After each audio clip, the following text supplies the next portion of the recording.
അസ്സലാമു അലൈക്കും പ്രിയപ്പെട്ടവരെ, ഇന്നത്തെ വീഡിയോയിൽ നമുക്ക് എല്ലാവർക്കും ഉപകാരപ്പെടുന്ന രണ്ട് സൂറത്തുകളെ കുറിച്ചിട്ടാണ് പറയുന്നത്. ഇന്ന് പല വീടുകളിലും പ്രശ്നങ്ങൾ കാരണം ഒരു സമാധാനമില്ല. എന്നും വഴക്കാണ്. മക്കൾ തമ്മിൽ, മാതാപിതാക്കൾ തമ്മിൽ, അമ്മായിമ്മ മരുമകൾ തമ്മിൽ എന്നും ഓരോ പ്രശ്നങ്ങളാണ്, ഓരോ വഴക്കുകളാണ്. വീട്ടിൽ ഒരു സന്തോഷമില്ല, സമാധാനമില്ല, ഐക്യമില്ല.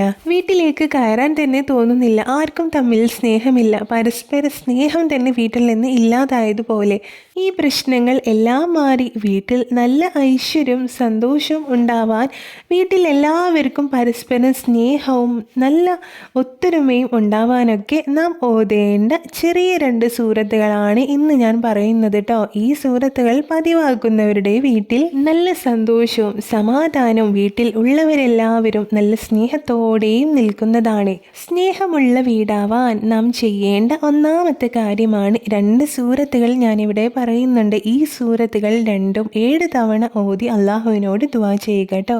ഇനി ഏതാണ് ഈ രണ്ട് സൂറത്തുകൾ എന്ന് ഞാൻ പറയാട്ടോ. ഒന്നാമത്തെ സൂറത്താണ് വല്ലുഹ എന്ന് തുടങ്ങുന്ന സൂറത്തു ലുഹ എന്ന സൂറത്തും, രണ്ടാമതായി നാം ഓതേണ്ടത് സൂറത്തു ഷറഹാണ് അഥവാ അലം നഷ്റഹ് എന്ന് തുടങ്ങുന്ന സൂറത്ത്. ഈ രണ്ട് സൂറത്തും 7 തവണ ഓതിയിട്ട് അള്ളാഹുവിനോട് വീട്ടിൽ സമാധാനമുണ്ടാവാനും സന്തോഷമുണ്ടാവാനും എല്ലാവരും തമ്മിൽ സ്നേഹമുണ്ടാവാനൊക്കെ ദുആ ചെയ്യുക കേട്ടോ.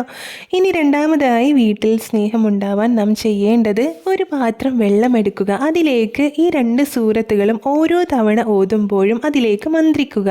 ഇങ്ങനെ മന്ത്രിച്ച വെള്ളം ഉപയോഗിച്ച് നമുക്ക് ഭക്ഷണം ഉണ്ടാക്കാം. ഇങ്ങനെ ചെയ്താലും വീട്ടിൽ സന്തോഷവും സമാധാനവും ഐശ്വര്യമൊക്കെ ഉണ്ടാകുന്നതാണ്. പരസ്പരം എല്ലാവർക്കും സ്നേഹവും ഉണ്ടാകുന്നതാണ്. വീട്ടിൽ എന്നും പ്രശ്നങ്ങൾ കൊണ്ട് ബുദ്ധിമുട്ടുന്ന ആളുകൾ വീട്ടിൽ സന്തോഷവും സമാധാനമൊക്കെ ഉണ്ടാവാൻ ഇങ്ങനെ ചെയ്തു നോക്കുക കേട്ടോ. ഈ സൂറത്തുകൾ പതിവാക്കുക. ഇതിൻ്റെ മഹത്വം കൊണ്ട് നമ്മുടെ വീട്ടിൽ സന്തോഷവും സമാധാനവും സ്നേഹമൊക്കെ അള്ളാഹു നൽകുന്നതാണ് ഇൻഷാ അല്ലാഹ്. ഈ വീഡിയോ നിങ്ങൾക്ക് ഉപകാരപ്പെട്ടു എന്ന് വിശ്വസിക്കുന്നു. ഇതുപോലെയുള്ള നല്ല അറിവുകളുമായി വീണ്ടും വരാട്ടോ. അസ്സലാമു അലൈക്കും.